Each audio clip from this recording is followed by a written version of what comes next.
झूठहू के पियावा हरान करेला आरतिया में सूती के बिहान करेला नहीं मुसहर डोलैला से सैया जाके सखी उठ लाली चटैला से लाली चटैला से उठ लाली चटैला से लाली चटैला से लाली चटैला से झूठहू के पियावा हरान करेला आरतिया में सूती के बिहान करेला नहीं मुसहर डोलैला से सैया जागे सखी उठ लाली चटैला से लाली चटैला से उठ लाली चटैला से लाली चटैला से उठ लाली चटैला से सैया जाके सखी उठ चटैला चटैला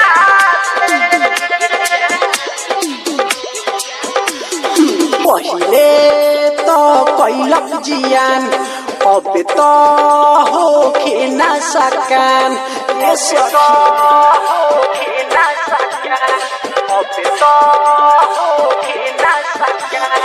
पहिले तो कैलक जियान अब तो होखे न सकान सझिया के सुती जाला हमरा से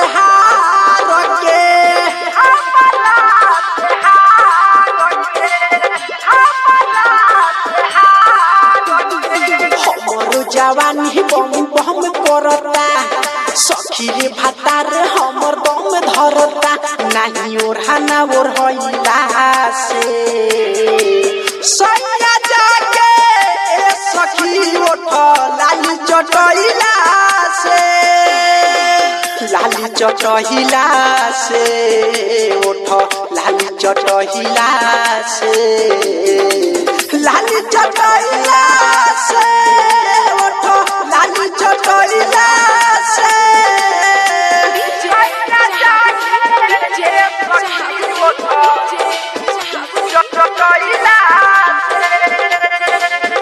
चटैला कबो सुख मिले ना हमारा सखिया ससुराल के हो सुनता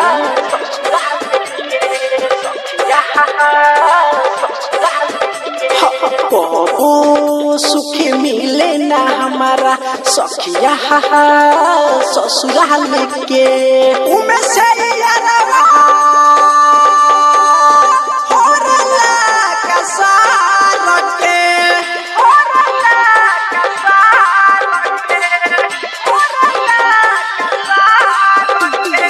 राइटर धमेंद्र चंदार माहो